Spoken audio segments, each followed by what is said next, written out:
The ability to use system 2, our brain that is rational, comparing all the options, actually decreases because of the information overload we have, the amount of decisions, the amount of encounters we have with messages.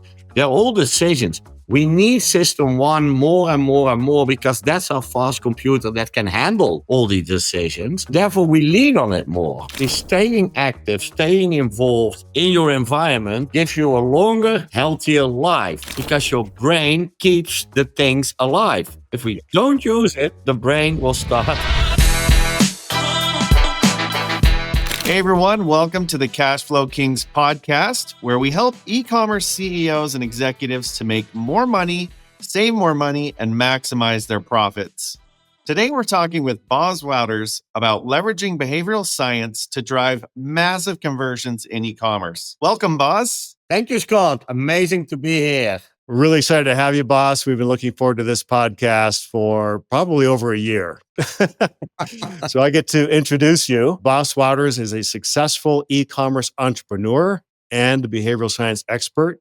He's also the co-founder and CEO of the Cialdini Institute. He's co-author of Online Influence and creator of the Online Influence course in the Cialdini Institute.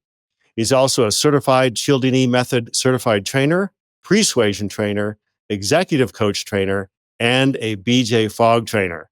But most importantly, he's our good friend and mentor, and he actually wrote the foreword to our book, Reputation King. So again, welcome, Bas. Amazing to be here. Thank you, DJ and Scott, for the invitation. Yeah, I see Scott is pointing out. Yes, it's been an honor to be on such an amazing book. And this is Bas's book, Online Influence. As you can see, this is my Bible. I refer to this constantly. It's got more footnotes and endnotes and margin notes in it. I see you're an amazing student of the book, DJ.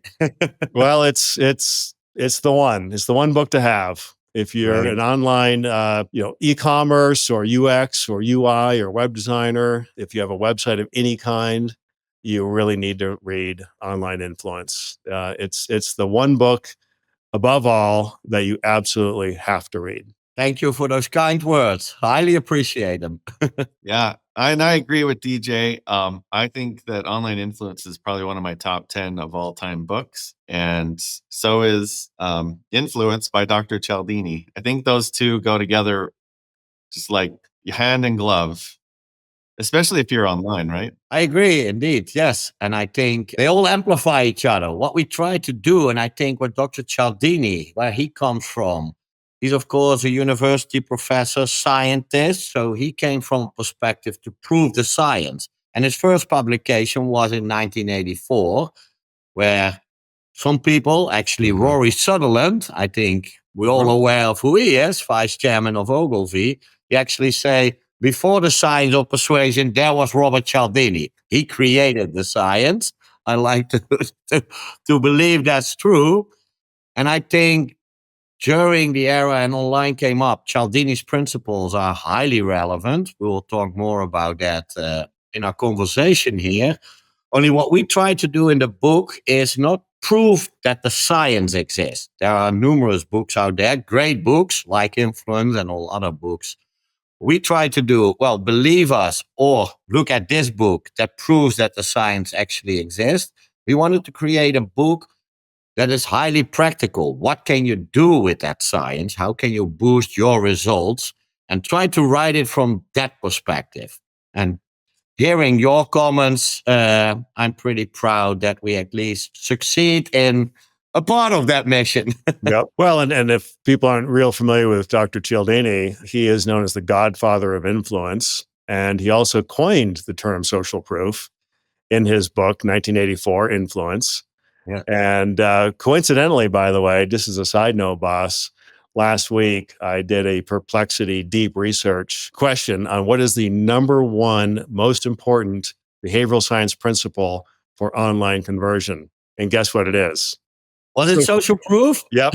Oh, cool. It is the number one, heads and tails above everything else. It really is. So it is the one thing that every website really needs to incorporate is social proof, which coincidentally Dr. Cialdini coined. But I did want to say something honestly about online influence. The thing that is phenomenal about your book, and I'm not trying to blow hot air here, but it's true. You did such a great job of weaving in Dr. Cialdini's seminal work, BJ Fogg, and Dr. Daniel Kahneman. And because of that trifecta of those three core experts, I think your book really does stand out. And it encompasses 35 different behavioral science principles, from prompting to persuasion, all the way through the funnel.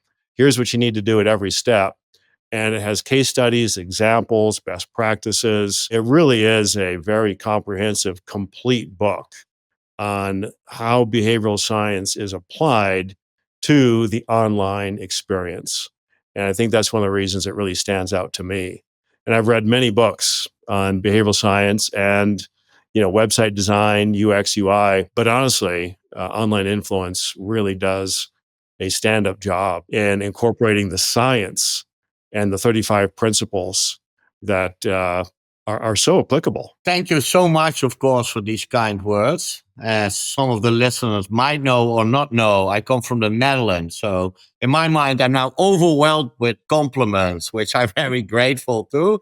And again, these 35, maybe I can elaborate a bit on that. So science is not fully agreeing on the amount of heuristics and biases. And you mentioned Daniel Kahneman. I will fully elaborate on his work, but what he proved, and he even got a Nobel Prize for economics for his work as a behavioral scientist, shows us that people don't make the majority of choices rationally, trying to look for the best option, but he showed us that its majority is based on shortcuts. For example, social proof. If everybody is doing so, it must be a good idea to do so as well. That being said, we tested, based on our experience, so many of these heuristics and biases. Some say there are 150, some 180, some claim there are 250 heuristics and biases, but we narrowed that down to the 35 we know that gives you the quickest results.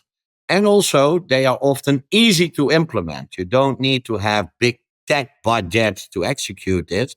This is applicable to small, medium enterprises, to huge corporations. And I think that is a huge step forward to helping people. And that was a main goal. I just thought our goal was a practical book. The other goal was it should be on people's desk. What are you designing? What is your goal? Look back in the book and get inspiration, ideas, and boost results easy and effectively. Well, to that end, one of the things you point out in your course is that 10% succeed if they're not grounded in behavioral science principles, whereas 60% succeed if they're grounded in behavioral science principles. So you have a 600% increase in successful outcomes if you start your design with behavioral design principles to begin with. And so that's phenomenal. I mean, that number alone for A/B split tests and optimizers, UX, UI designers, to start with a behavioral science principle to begin with. And can you imagine what kind of money and time is involved if you really look at the big enterprise like Amazon, Netflix? If they could increase their effectiveness by 600%, what's the equivalent in actually US dollars? Those numbers are astronomers. So indeed, but it shows us time after time, when we set up a test, an A/B test, 60 to 70%, we are successful. While benchmark clearly shows 10%. And it's also, I believe, not a motivating environment for employees. If 90% of what you're doing, you put all your effort in, your best ideas, and again, a failure. Besides, it costs money for the organization. How motivated you are for your employees working on in those departments. It's much more fun when you have success than failures, right? Yeah, definitely. One of the things I love about the fact that you have 35 different principles and strategies in your book is that if you test these different things and you just get a tiny increase on all 35, right? Or even on a few of them, it just continues to stack and stack. And pretty soon you can get significant increases in your overall sales. Exactly. Yeah. Thank you, Scott. I agree. And we've actually applied your principles. We've helped our clients. We've looked at their websites and made recommendations based on the principles, and they have seen phenomenal conversion results by simply applying some of these core basic principles, particularly to their homepage and product pages. It's amazing what a few little adjustments or tweaks will do when the hypothesis is grounded in science. Yeah, amazing. And I know you told me about several examples. And of course, here's some confidentiality probably applicable, but I know some results you made by what we love, what we call at Cialdini Institute, small bigs. Small changes, big outcomes. I know you achieved them for your clients. So great job to you. And again, a great reason why to reach out to you. But it shows that people think that they are rational. That's also funny. Every training session, I explain Daniel Kahneman's work about system one, system two. Just for a listener who isn't familiar with his work, it means system one in his work is a subconscious, fast computer built on shortcuts. System two, rational brain, looks at all the options, makes the best decisions. System one, most of the time, makes the best decision because these shortcuts are there to guide us. For example, if something is more expensive, it must be better. Most of the time, it's right. Back to social proof. Most of the time, when everybody is doing so, it's a good idea to do so as well. But not always. So, system one, system two. The fun thing is, and probably a lot of people who will listen to this will think, yes, I understand that's applicable for everybody around me, but I am rational. And that's always a fun discussion with people. No, we are all the same. I had actually was involved in research to analyze healthcare professionals. They often have a lot of years of education. They see themselves very rationally because they have to analyze complaints from the patients in sometimes very worse situations. And they all claimed, I am not receptive for these principles. Well, you can guess the outcome. They were just as receptive for messages than any other human being. It's in the core of our system, how we make decisions. So, yeah, lovely. It's one thing I think that the humans have in common, really, is the fundamentals of psychology and the way the brain works and the way the brain makes decisions using these heuristics and these mental shortcuts. Is universal. And that's what Dr. Cialdini talks about quite often is that these principles work in every country, every gender, every age. It doesn't matter. They're human, universal principles. And that's what's so amazing about it. Yes, I love that. And it's indeed maybe two things that's interesting for the listeners to elaborate on. One thing why Dr. Cialdini is famous is, of course, the amount of books he sold, and that he basically was the founding father of the science of ethical persuasion. But how he got there, a lot of people don't know. So, in a short story version, he became a university professor at Arizona State University, end of the 70s. What you do, you start teaching, guiding people to get their PhDs, and you do your research. And the thing that fascinated him was, why am I such a sucker to say yes all the time to requests? These are his own words, by the way. I don't want to say any bad words. He suddenly thought, why do I say yes to so many requests that I don't need? So that fascinated him. And then he made a decision that could kill his career, actually. He looked at 50 years of science. Actually, the first influence research started when Hitler came to power, because sociologists back then were fascinated. How can a man who advocates for such a totalitarian regime, how can he get so many followers? Long story short, Dr. Cialdini looked at approximately 50 years of data. And what he did was he realized these are lab researchers, set up researchers. I need to go out into the real world. He went undercover and he called himself Bob Golden, and he attended training programs in sales in big organizations. He was a marketer. He worked in PR. He even recruited soldiers for the army. He even went to cults. And then he looked and he did something that was also very different to scientists back then. Everybody was pointing out what it was different. He looked what is similar. What works in every time, in every situation, in every country, every culture, every language. And then he wrote his book, Influence, which now have 7 universal principles of persuasion. So that's the core root. And then back to human behavior, we just have a life journey as a kid where we learn behavior and we are born with certain things, how our mind is programmed to make decisions. And going back, what I find fascinating, what people think and how reality is the following. People think we're getting smarter all the time. We have better technology. We have better resources. Yes, we can do things much more efficient now than 100 years ago. But are we able as human beings to make better choices than 100 years ago? That's actually not true. If you look at Daniel Kahneman's work, the ability to use system 2, our brain that is rational, comparing all the options, actually decreases because of the information overload we have, the amount of decisions, the amount of encounters we have with messages.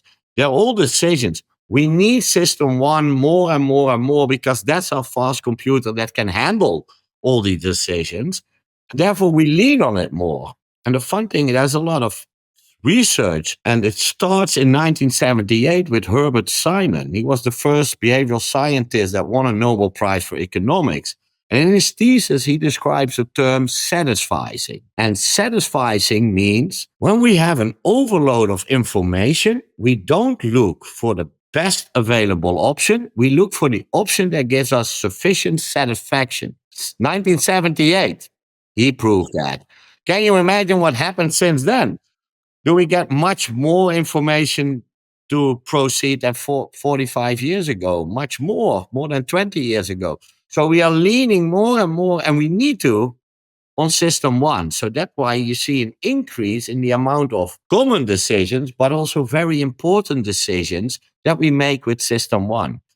And again, that's why Reputation King is also such a powerful book, because it helps you with the newest research and move you in the direction of triggering system 1.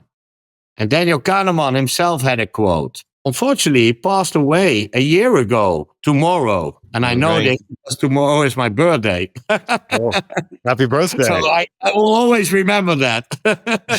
But he said, system 1 runs the show. That's the one you want to move. And thank you for your compliments about my book, but I want to share the same compliments to your book because it helps people, especially focusing on online reputation management, which is crucial nowadays, to trigger those shortcuts, move you in the right direction. You did an amazing job there as well. Thanks, man. Thank you. So I have a question. You kind of talked about Dr. Cialdini's story and how he got the content for his book.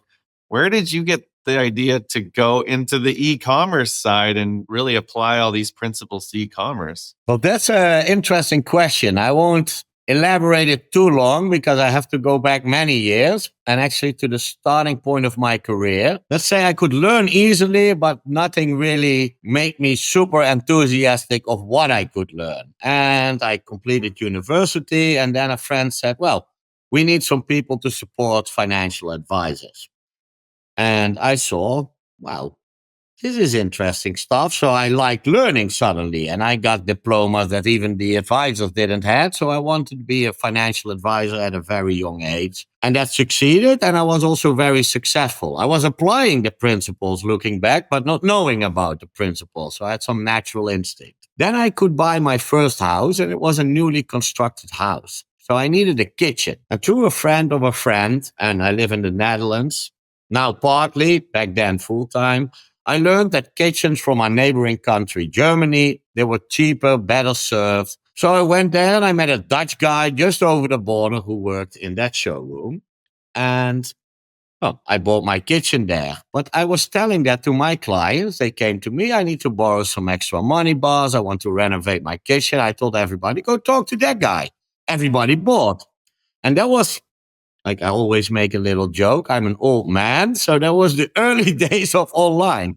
And actually no kitchen company back then was doing lead generation. And I talk about early 2000s in the Netherlands. No company did lead generation online. And I was discovering that for the financial industry. It triggered me. I see this is the new way. This definitely will happen. But of course, the competition was huge. You have these huge enterprises, banks. They were also busy. So I told him, what if we can send out the message that I tell one-on-one when I have a meeting with my clients?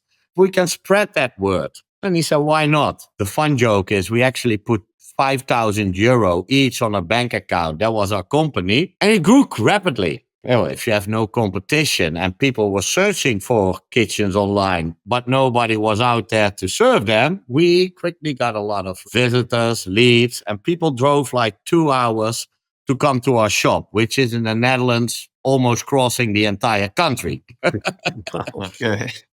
So I realized quickly, okay, the big players will come to this market very, very quickly. I need to get much more ROI out of my ads, out of everything I do than them. They can out-advertise me within a second. We don't have the budgets like they have. And my answer became behavioral science. So I studied everything there was to know, applied everything. And in the meantime, my partner wanted just to have one shop, and our organization became a franchise organization. And when I sold it in 2016, we did about 25 million euro revenue. Wow. So it was always driven by behavioral science. I first was marketing, lead gen, then it became our sales team, then it became even our customer service. Not everything is perfect in any organization, but how can you have a conversation that a complaining customer becomes your ambassador? That's what I was teaching, customer service. So everything was rooted in behavioral science. And when I sold the company, I knew a few things back then at a certain age, which some people would call quite young. So I wanted the next thing. So I asked myself, what do I enjoy most?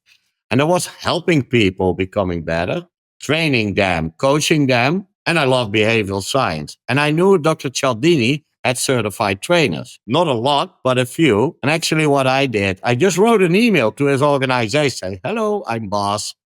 I want to be a certified trainer.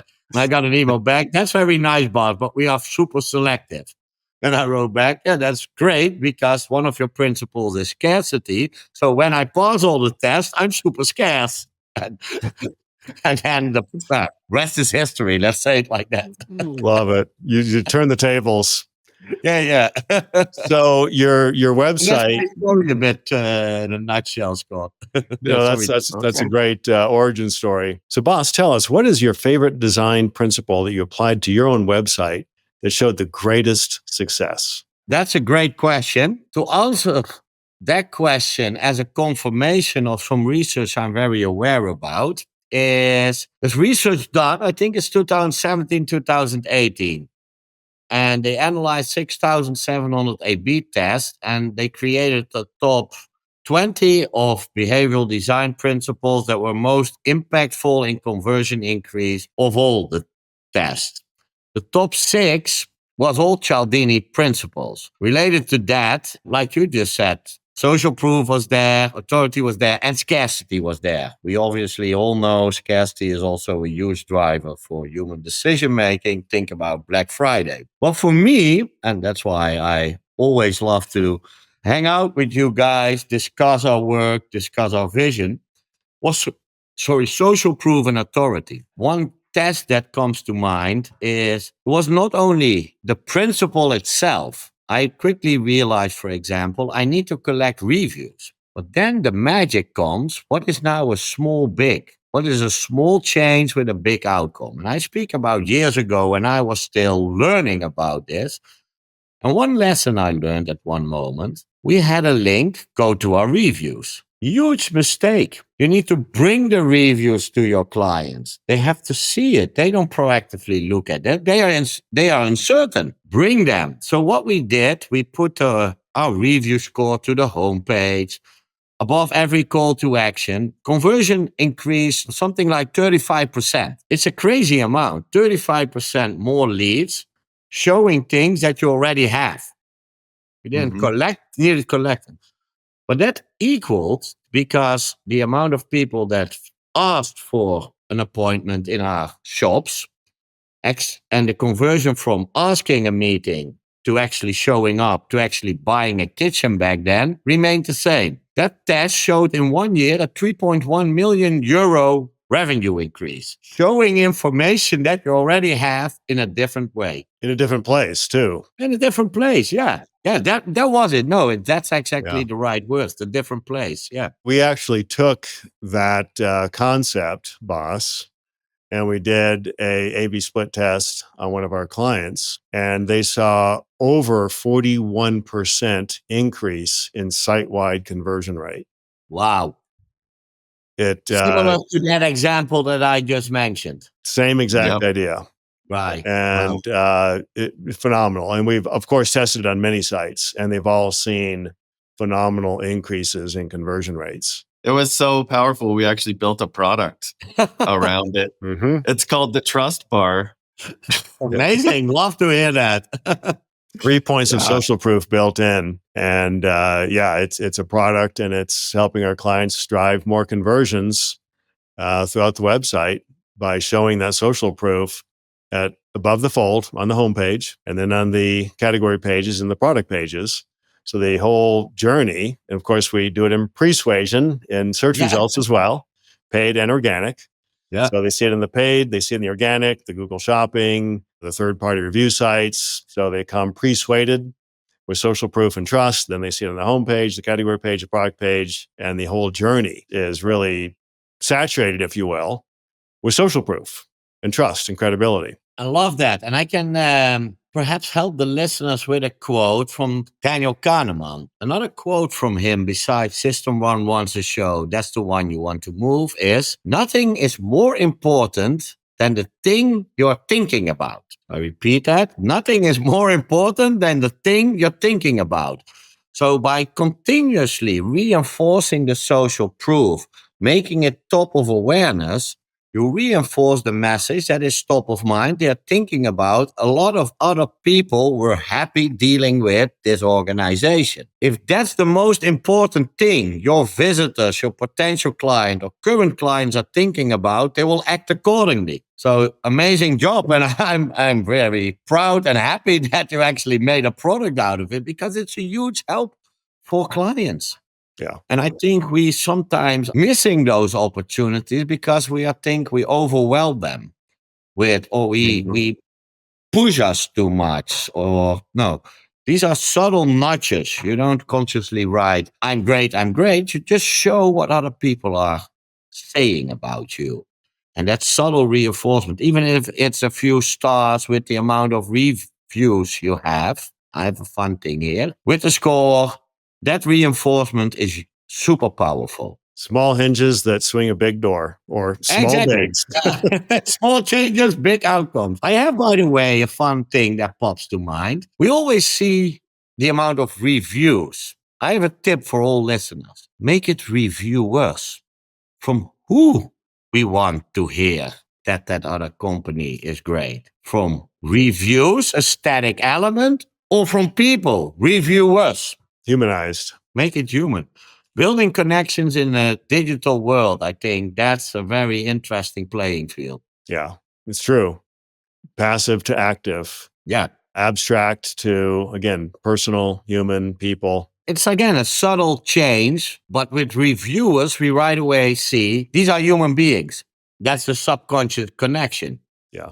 Part of the tribe, part of a community. Back to one of Cialdini's principles, right? They like me, they were in the same position as I'm currently am. They decided to move forward with this solution. And I feel now comfortable, certain that that's a good decision because all those other people. Right. So you're bringing social proof and tribalism in the same fashion by simply tweaking reviews to reviewers. Exactly. That's cool. Well, let's change subject a little bit here. So you're the co-founder and CEO of the Cialdini Institute. So you've actually partnered with Dr. Robert Cialdini, right? Correct. And yeah. So I know that you guys teach all these principles in that institute because we've taken those courses and we've become certified in those things, right? So what does the future look like to continue on Dr. Cialdini's legacy, your legacy? What is the Institute doing and how are you fulfilling that and building that in the future? Oh, thanks for asking that question. Multiple ways. What I see, the world of learning and development changed from where only live training was previous. Then e-learning came up. There were big budgets for e-learning. Mhm. Now the hybrid form. And I also did a lot of research, and I won't elaborate too deeply on it. We believe that transferring information is not enough. It's about developing a skill. Previously, I had a saying, knowledge is power. But now we have Google, ChatGPT, we have all the knowledge on our phone, which we carry around 24 hours per day.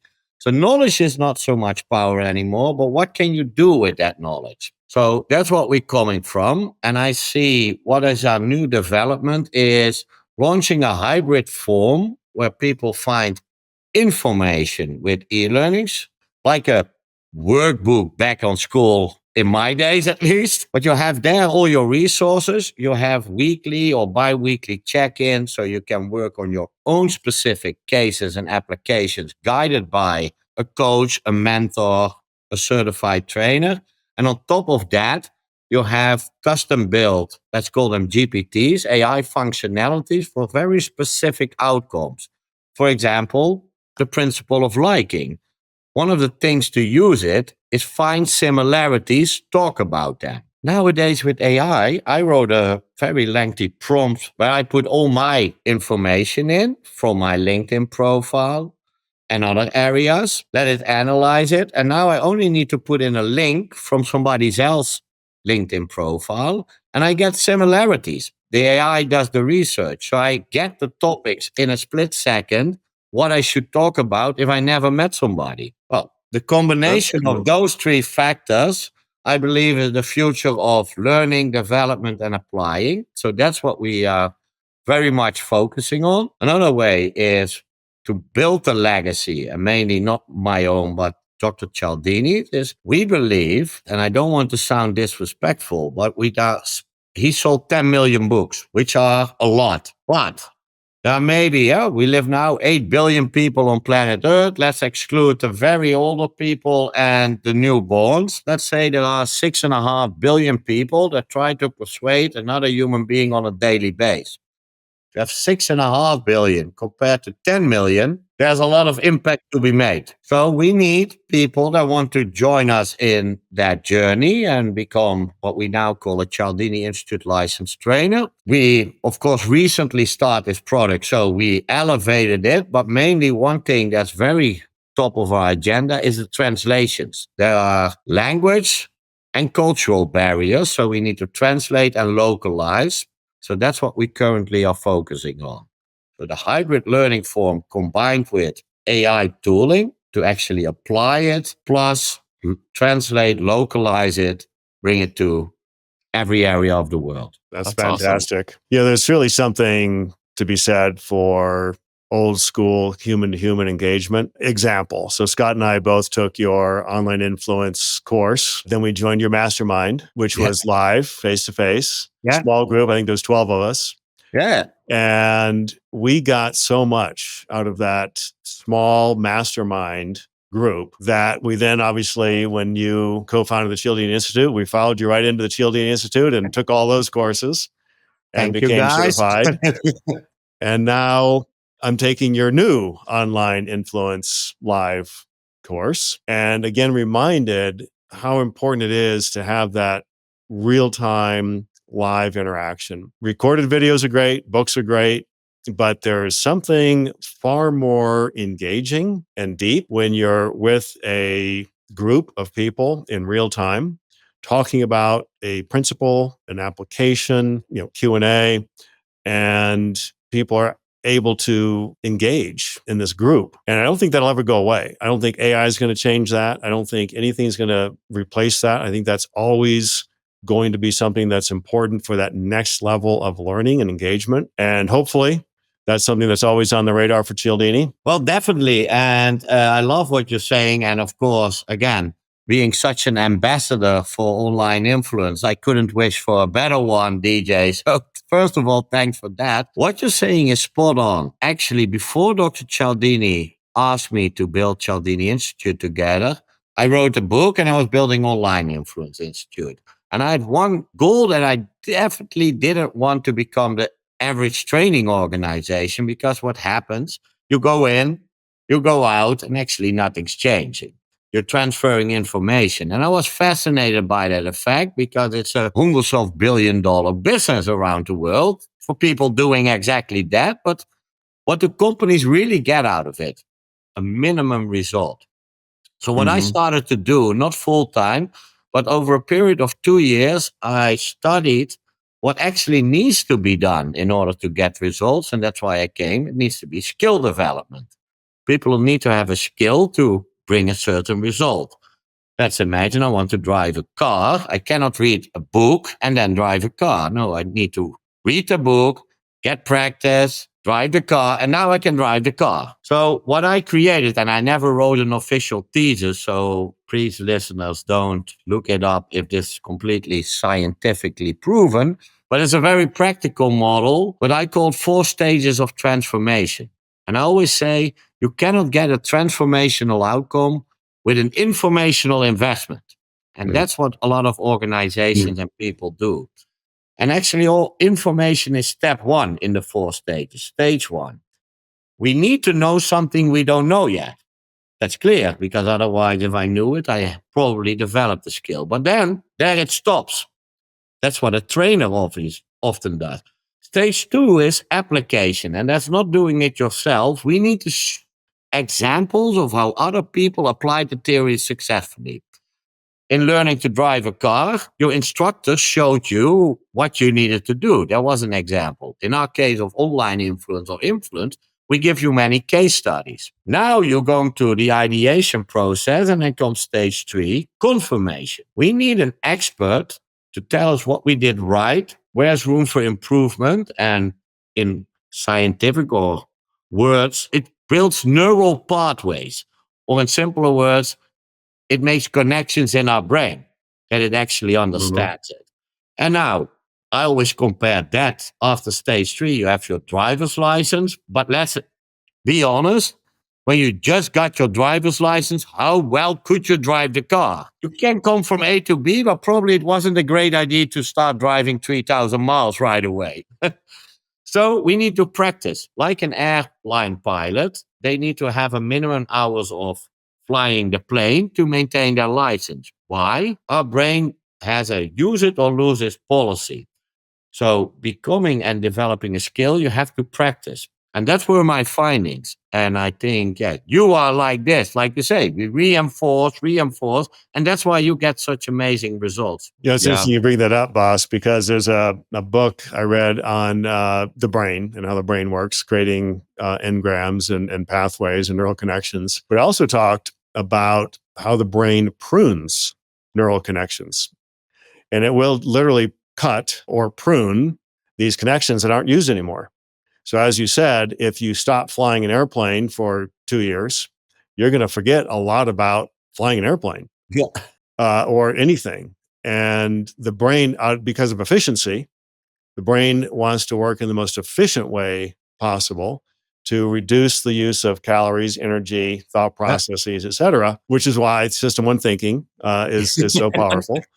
But it's amazing how the brain will prune. If you don't use a language that you learned in high school, you will forget that language. Definitely. And the danger, let's get back to the flying the plane. Let's imagine a pilot didn't flew a plane 4 or 5 years. You're still very confident. I did it for 10 years. I still can do it. You have the basic, but you definitely shouldn't fly that plane at that moment. The details you definitely lost. It's really a use it or lose it policy. And there's even research out there. There are a lot of people longing for retirement.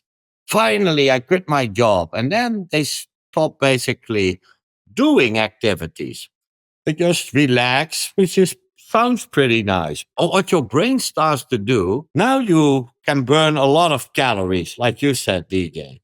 Actually, staying active, staying involved in your environment gives you a longer, healthier life, because your brain keeps the things alive. Yeah. If we don't use it, the brain will start losing it. So it has a big impact, not even on skill development, actually on growing older as well. Yeah, that's why we should Yeah. always be lifelong learners, always reading new things, Yes. taking new courses, developing a new skill, applying that skill. Because if you stop learning, then your brain goes into atrophy. Exactly. That's completely true. And that's also what I admire always about you and always love our conversations. I expect a conversation about online influence and see what we end up with about all kinds of things that are highly interesting, I believe. To realize as an entrepreneur, e-commerce entrepreneur, to have a foundation actually where to come from to build a lot of growth. Well, this has been awesome, Bas. Thanks so much for coming on and chatting with us. We usually end our podcast with what we call the $1 million question. Yeah. So we have this $1 million bill.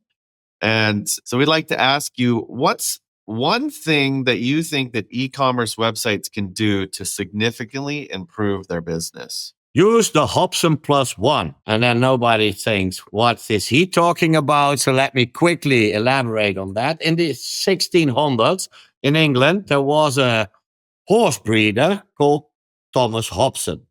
And what he did, he invited his clients to his stables, showed them around, showed them all the horses. And then at the end, he made a pitch. You can only buy this horse. It was only one horse, and take it or leave it. That was his strategy, which worked very well for him. Then there's actually a Dutch guy who came up with this term. What we said in our book, the Hobson Plus One. It means a secondary option in an online world. We always have the primary CTA, which is the button. We say have a text link option underneath that as a secondary option. The smaller option. Because what is the psychological effect around this or behind this is if you have one option, people know they always have a second option, leave. And we just have to move our cursor to the right top and we are gone. It's very easy. But if our brain is focused or triggered to choose between options, we are much more likely to choose between one of those options. So, one thing that is super simple, everybody can do it, doesn't cost a lot of things, is use that technique and just see your results. I can elaborate on a case for insurance when people couldn't work anymore from Allianz, huge global insurance company. They had like 28% uptake in inquiries when they just added or read more.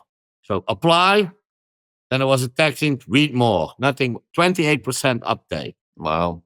Another one on a banner from, by coincidence, it's a healthcare insurance here in the Netherlands. And we tested, we are allowed to test something crazy. So there was a button, create your insurance package. And below we tested, share this with your friends on LinkedIn. Well, who in their right mind want to share that they are creating an insurance package, share that on LinkedIn? But the additional option gave 228% more clicks on the start creating your insurance package button. So it's, you move people away from the subconscious always available option, go away, to choose between one of those options. So I think that's a great thing to conclude. And I want to offer my time one more time. We had a great conversation. If you want to dive deep into online principles in the next episode, I will always be there for you guys. You're great.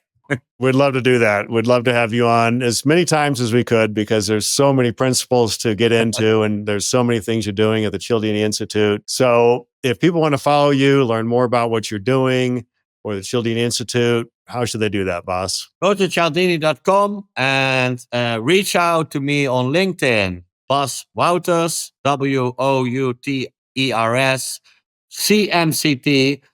In the Netherlands, I don't have a super original name, so that's why CMCT stands for Cialdini Match Certified Trainer is next to my name. So reach out LinkedIn, go to cialdini.com, apply there, and we will be there to serve you. And also say go to Amazon and get the book.